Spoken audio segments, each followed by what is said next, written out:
ನಮಸ್ತೆ ಎಲ್ರಿಗೂ.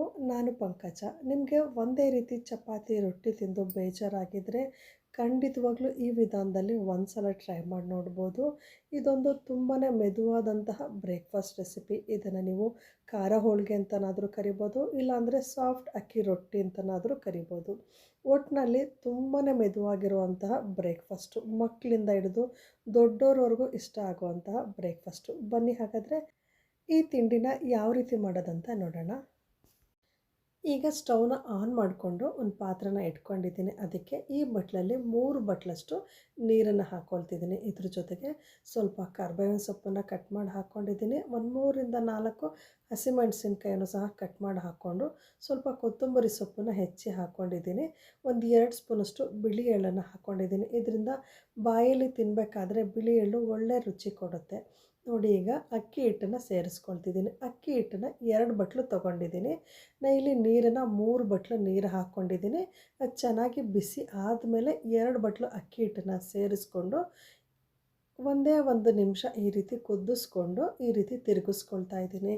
ನೀವು ಮುದ್ದೆನ ತಿರುಗಿಸ್ಕೊಳ್ತೀರಲ್ವ, ಅಷ್ಟು ಏನೋ ತಿರುಗಿಸ್ಕೊಳ್ಳೋದು ಬೇಡ. ಜಸ್ಟ್ ಬಿಸಿ ನೀರಲ್ಲಿ ಅಕ್ಕಿ ಹಿಟ್ಟನ್ನು ಮಿಕ್ಸ್ ಮಾಡಿಕೊಂಡ್ರೆ ಆಯಿತು. ಈಗ ನೀವು ಸ್ಟವ್ನ ಆಫ್ ಮಾಡ್ಕೊಳ್ಳಿ. ಆಫ್ ಮಾಡಿಕೊಂಡು ಈ ಪಾತ್ರೆಯಲ್ಲಿ ಈ ಹಿಟ್ಟು ಚೆನ್ನಾಗಿ ಹರಳ್ಕೊಳ್ಳೋಕ್ಕೆ ಬಿಡಬೇಕು. ಇದು ಪೂರ್ತಿಯಾಗಿ ತಣ್ಣ ಆದಮೇಲೆ ಪಾತ್ರೆನ ಕೆಳಗಿಳಿಸ್ಕೊಂಡು ಕೈಯಲ್ಲಿ ಹಿಟ್ಟನ್ನು ಚೆನ್ನಾಗಿ ನಾದ್ಕೊಳ್ಳಿ. ಪೂರ್ತಿಯಾಗಿ ಸ್ವಲ್ಪ ತಣ್ಣಗಾಗೋ ತನಕ ಇದಕ್ಕೆ ಒಂದು ಪ್ಲೇಟ್ ಮುಚ್ಚಿ ಇಟ್ಬಿಟ್ಟು ನಂತರ ತಣ್ಣಗಾದಮೇಲೆ ಕೈಗೆ ಸ್ವಲ್ಪ ನೀರು ಎತ್ಕೊಂಡು ಈ ರೀತಿ ಹಿಟ್ಟನ್ನು ನಾದಿ ರೆಡಿ ಮಾಡಿ ಇಟ್ಕೊಂಡಿದ್ದೀನಿ. ಇದಕ್ಕೂ ಈಗ ಒಂದು ಪ್ಲೇಟ್ ಮುಚ್ಚಿಬಿಟ್ಟು ಸ್ವಲ್ಪ ಮೈದಾ ಹಿಟ್ಟನ್ನು ಕಲಸೋಕ್ಕೆ ರೆಡಿ ಮಾಡ್ಕೊಳ್ಳೋಣ. ನಾನು ಅಕ್ಕಿ ಹಿಟ್ಟನ್ನು ಯಾವ ಕಪ್ಪಲ್ಲಿ ತೊಗೊಂಡಿದ್ದೀನಿ ಅದೇ ಬಟ್ಲಲ್ಲಿ ನೋಡಿ, ಅದೇ ಬಟ್ಲಲ್ಲಿ 2 ಬಟ್ಲಷ್ಟು ಮೈದಾ ಹಿಟ್ಟನ್ನು ತೊಗೊಂಡಿದ್ದೀನಿ. ರುಚಿಗೆ ಒಂದು 1/4 ಸ್ಪೂನಷ್ಟು ಉಪ್ಪು ಹಾಕ್ಕೊಂಡು ಒಂದು 2 ಸ್ಪೂನಷ್ಟು ಎಣ್ಣೆ ಹಾಕ್ಕೊಳ್ಳೋಣ. ಸೇಮ್ ಯಾವ ವಿಧಾನದಲ್ಲಿ ಈ ಮೈದಾ ಹಿಟ್ಟನ್ನು ಕಲಿಸ್ಕೋಬೇಕಂದ್ರೆ ಒಬ್ಬಟ್ಟಿಗೆ ಕಣ್ಕನ ರೆಡಿ ಮಾಡ್ತೀವಲ್ವ, ಅದೇ ವಿಧಾನದಲ್ಲಿ ಈ ಹಿಟ್ಟನ್ನು ಕಲಿಸ್ಕೋಬೇಕು. ಆದರೆ ಅಷ್ಟೊಂದು ಎಣ್ಣೆ ಹಾಕ್ಕೊಳ್ಳೋದು ಬೇಡ. ಈಗ ಒಂದು 2 ಸ್ಪೂನ್ ಎಣ್ಣೆ ಹಾಕ್ಕೊಂಡು ಸ್ವಲ್ಪನೇ ನೀರು ಹಾಕ್ಕೊಂಡು ಕಲಿಸ್ಕೊಳ್ಬೇಕು. ಒಂದೇ ಸಲ ನೀರು ಹಾಕ್ಕೊಳ್ಬಾರ್ದು. ಸ್ವಲ್ಪ ನೀರು ಹಾಕ್ಕೊಂಡು ಕಲಿಸ್ತಾ ನೀರು ಹಾಕ್ಕೊಂಡು ಈ ರೀತಿ ಕಲಿಸ್ಕೊಳ್ಬೇಕು.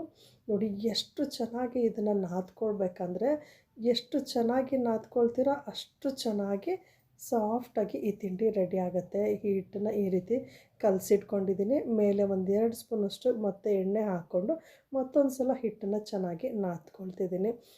ಈ ತಿಂಡಿ ಸಾಫ್ಟಾಗಿ ಬರಬೇಕಂದ್ರೆ ಈ ಮೈದಾ ಹಿಟ್ಟನ್ನು ಈ ತಿಂಡಿ ಮಾಡೋದಕ್ಕೆ 1 ಗಂಟೆ ಮುಂಚೆನಾದರೂ ನೀವು ಈ ರೀತಿ ಕಲಸಿ ರೆಡಿ ಮಾಡಿ ಇಟ್ಕೊಂಡ್ರೆ ತುಂಬ ಸಾಫ್ಟಾಗಿ ಬರುತ್ತೆ. ಲಟ್ಸೋದಕ್ಕೂ ಅಷ್ಟೇ ತುಂಬ ಈಸಿಯಾಗಿ ಬರುತ್ತೆ. ನೋಡಿ, ಮೈದಾ ಹಿಟ್ಟು ಕಲಸಿ ಒಂದು ಅರ್ಧ ಗಂಟೆ ನೆನೆಯಾಗಿ ಬಿಟ್ಟಿದ್ದೆ.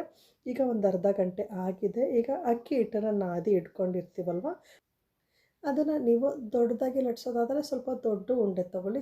ಚಿಕ್ಕದಾಗಿ ಲಟ್ಸೋದಾದರೆ ಅಕ್ಕಿ ಉಂಡೆನ ಸ್ವಲ್ಪ ಚಿಕ್ಕದಾಗಿ ತೊಗೊಳ್ಳಿ. ನೀವು ಅಕ್ಕಿ ಹಿಟ್ಟನ್ನ ಯಾವ ಅಳತೆನಲ್ಲಿ ತೊಗೊಂಡಿರ್ತೀರ ಅದಕ್ಕೆ 1/4 ಭಾಗದಷ್ಟು ಮೈದಾ ಹಿಟ್ಟನ್ನು ತೊಗೊಳ್ಬೇಕು. ನೋಡಿ, ಈಗ ಲಟ್ಟಿಸ್ಕೊಳ್ಳೋದಕ್ಕೆ ನಾನು ಮಣೆ ತೊಗೊಂಡಿದ್ದೀನಿ. ನೀವು ಬೇಕಾದರೆ ಸ್ವಲ್ಪ ಕಷ್ಟ ಅನ್ನೋರು ಹೋಳಿಗೆ ಪೇಪರಲ್ಲೂ ಈಸಿಯಾಗಿ ಲಟ್ಟಿಸ್ಕೊಳ್ಬೋದು. ಸ್ವಲ್ಪ ಮೈದಾ ಹಿಟ್ಟನ್ನು ತೊಗೊಂಡು ಕೆಳಗಡೆ ಸ್ವಲ್ಪ ಎಣ್ಣೆ ಹಚ್ಕೊಂಡಿದ್ದೀನಿ ಮಣೆಗೆ ಅಂಟಬಾರ್ದು ಅಂತ. ಮೈದಾ ಹಿಟ್ಟಿನ ಮೇಲೆ ಈ ರೀತಿ ಅಕ್ಕಿ ಹಿಟ್ಟಿನ ಉಂಡೆನ ರೆಡಿ ಮಾಡ್ಕೊಂಡಿರ್ತೀವಲ್ವ, ಅದನ್ನು ಇಟ್ಕೊಂಡು ನೀಟಾಗಿ ಈ ರೀತಿ ಕವರ್ ಮಾಡ್ಕೊಳ್ಬೇಕು. ಈ ರೀತಿ ಕವರ್ ಮಾಡಿಕೊಂಡು ಕೆಳಗಡೆ ಸ್ವಲ್ಪ ಅಕ್ಕಿ ಹಿಟ್ಟು ಹಾಕ್ಕೊಂಡು ಲಟ್ಟಣಿಗೆಯಿಂದ ಲಟ್ಟಿಸ್ಕೊಳ್ಬೇಕು. ಈ ರೀತಿ ಹಿಟ್ಟು ಹಾಕ್ಕೊಂಡು ಲಟ್ಟಿಸ್ಕೊಳ್ಳೋದು ಕಷ್ಟ ಅನ್ನೋರು ಹೋಳಿಗೆ ಪೇಪರ್ಗೆ ಎಣ್ಣೆ ಹಾಕ್ಕೊಂಡು ಎಣ್ಣೆಯಲ್ಲಿ ಲಟ್ಟಣಿಗೆಯಲ್ಲಿ ಲಟ್ಟಿಸ್ಕೊಳ್ಬೋದು. ಇಲ್ಲ ನಾವು ಈಸಿಯಾಗಿ ಹಿಟ್ಟಲ್ಲೇ ಲಟ್ಟಿಸ್ಕೊಳ್ತೀವಿ ಅಂದರೆ ಈ ರೀತಿ ಅಕ್ಕಿ ಹಿಟ್ಟು ಅಥವಾ ಮೈದಾ ಹಿಟ್ಟು ಯಾವುದಾದ್ರೂ ಒಂದು ಹಿಟ್ಟನ್ನು ತೊಗೊಂಡು ಈ ರೀತಿ ಲಟ್ಟಿಸ್ಕೊಳ್ಬೇಕು. ಇದು ಎಷ್ಟು ತೆಳುವಾಗಿ ಲಟ್ಟಿಸ್ಕೊಳ್ಬೋದಂದರೆ ನೋಡಿ, ಎಷ್ಟು ತೆಳುವಾಗಿ ಲಟ್ಟಿಸ್ಕೊಂಡು ಇದು ಸ್ವಲ್ಪನೂ ಅರ್ಧೋಗ್ತಾ ಇಲ್ಲ, ಅಷ್ಟು ಚೆನ್ನಾಗಿ ಬರುತ್ತಿದೆ. ನೋಡಿ, ಹೊಸದಾಗಿ ಮಾಡೋರು ಸಹ ಇದನ್ನು ಮಾಡ್ಕೊಳ್ಬೋದು, ಅಷ್ಟು ಸುಲಭವಾಗಿ ಬರುತ್ತೆ. ಚಪಾತಿಗಿಂತಲೂ ತೆಳುವಾಗಿ ಲಟ್ಟಿಸ್ಕೊಂಡಿದ್ದೆ, ಆದರೂ ಎಲ್ಲೂ ಸ್ವಲ್ಪನೂ ಹರಿದೋಗಿಲ್ಲ, ಕಿತ್ತೋಗಿಲ್ಲ, ಅಷ್ಟು ಚೆನ್ನಾಗಿ ಬರ್ತಿದೆ. ಇನ್ನೂ ತೆಳುವಾಗಿ ಲಟ್ಟಿಸ್ಕೊಳ್ಬೋದು, ಆದರೆ ಅಂಚು ದೊಡ್ಡದಿರಬೇಕಷ್ಟೇ. ನಮ್ಮ ಮನೇಲಿ ಯಾವ ಸೈಜಲ್ಲಿ ಅಂಚಿದೆ ಅಷ್ಟು ದೊಡ್ಡದಾಗಿ ನಾನು ಲಟ್ಟಿಸ್ಕೊಂಡಿದ್ದೀನಿ. ಇನ್ನೂ ತೆಳುವಾಗಿ ಲಟ್ಟಿಸ್ಕೊಂಡ್ರೂ ಬರ್ತಾಯಿತ್ತು, ಅಷ್ಟು ಚೆನ್ನಾಗಿ ಹಿಟ್ಟು ರೆಡಿಯಾಗಿತ್ತು. ನೋಡ್ತಾ ಇದ್ದೀರಲ್ವ ಎಷ್ಟು ತೆಳುವಾಗಿ ಲಟ್ಟಿಸ್ಕೊಂಡಿದ್ದೀನಿ ಅಂತ. ಈಗ ಅಂಚನ್ನು ಚೆನ್ನಾಗಿ ಬಿಸಿ ಮಾಡ್ಕೊಳ್ಳೋಕೆ ಇಟ್ಕೊಂಡಿದ್ದೆ. ಲಟ್ಟಿಸ್ಕೊಂಡಿರೋ ರೊಟ್ಟಿನ ಹಂಚಿನ ಮೇಲೆ ಹಾಕಿ ಮೀಡಿಯಮ್ ಉರಿನಲ್ಲಿ ಇದನ್ನು ಬೇಯಿಸ್ಕೊಳ್ಬೇಕು. ತುಂಬ ಅಂದರೆ ತುಂಬ ತೆಳುವಾಗಿರೋದ್ರಿಂದ ತುಂಬ ಐ ಫ್ಲೇಮ್ ಇಟ್ಕೊಂಡು ಬೇಯಿಸ್ಕೊಳ್ಳೋದು ಬೇಡ.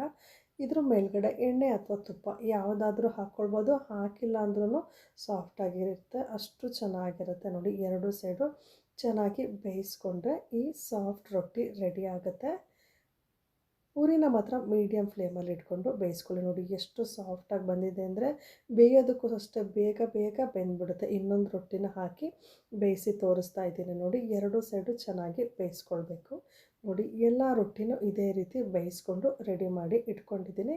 ಇದಕ್ಕೆ ನಾನು ಬದನೆಕಾಯಿ ಎಣ್ಗಾಯಿ ಮಾಡ್ಕೊಂಡಿದ್ದೀನಿ. ಬದನೆಕಾಯಿ ಎಣ್ಗಾಯಿ ಒಂದೊಳ್ಳೆ ಕಾಂಬಿನೇಷನ್ ಅಂತ ಹೇಳ್ಬೋದು. ಕೆಲವು ಕಡೆ ಸಿಹಿ ಹೋಳಿಗೆ ಮಾಡ್ತಾರೆ, ಅದಕ್ಕೆ ಸೀಕರಣೆ ಜೊತೆ ತಿಂತಾರೆ. ಇದು ಖಾರ ಬಿಳಿ ಹೋಳಿಗೆ, ಹಾಗಾಗಿ ಬದನೆಕಾಯಿ ಪಲ್ಯ ಇಲ್ಲ ತೆಂಗಿನಕಾಯಿ ಚಟ್ನಿ ಜೊತೆನೂ ತುಂಬ ಚೆನ್ನಾಗಿರುತ್ತೆ. ಬದನೆಕಾಯಿ ಪಲ್ಯದ ಜೊತೆ ತುಂಬಾ ಚೆನ್ನಾಗಿತ್ತು. ಇದನ್ನು ಅಕ್ಕಿ ಹಿಟ್ಟಿನ ಸಾಫ್ಟ್ ರೊಟ್ಟಿ ಅಂತ ಬೇಕಿದ್ರೂ ಹೇಳ್ಬೋದು, ಖಾರ ಬಿಳಿ ಹೋಳಿಗೆ ಅಂತಲೂ ಕರೀತಾರೆ. ಒಟ್ಟಿನಲ್ಲಿ ತಿನ್ನೋದಕ್ಕೆ ತುಂಬಾ ರುಚಿಯಾಗಿರುತ್ತೆ. ಬಾಯಲ್ಲಿಟ್ಟರೆ ಸಾಕು ಹಾಗೆ ಕರ್ಗೋಗುತ್ತೆ. ನೋಡಿದ್ರಲ್ವ ಎಷ್ಟು ಈಸಿಯಾಗಿ ಈ ಖಾರ ಬಿಳಿ ಹೋಳಿಗೆ ಅಥವಾ ಅಕ್ಕಿ ಹಿಟ್ಟಿನ ಸಾಫ್ಟ್ ರೊಟ್ಟಿ ಮಾಡಿದ್ವಿ ಅಂತ. ಒಂದು ಸಲ ಟ್ರೈ ಮಾಡಿ ನೋಡಿ. ನಿಮ್ಮ ಮನೇಲೂ ಖಂಡಿತವಾಗ್ಲೂ ಈ ತಿಂಡಿ ಇಷ್ಟ ಆಗುತ್ತೆ. ಈ ವಿಡಿಯೋ ಇಷ್ಟ ಆದರೆ ಲೈಕ್ ಮಾಡಿ, ಶೇರ್ ಮಾಡಿ. ಮುಂದಿನ ವಿಡಿಯೋದಲ್ಲಿ ಭೇಟಿ ಆಗೋಣ. ಧನ್ಯವಾದಗಳು.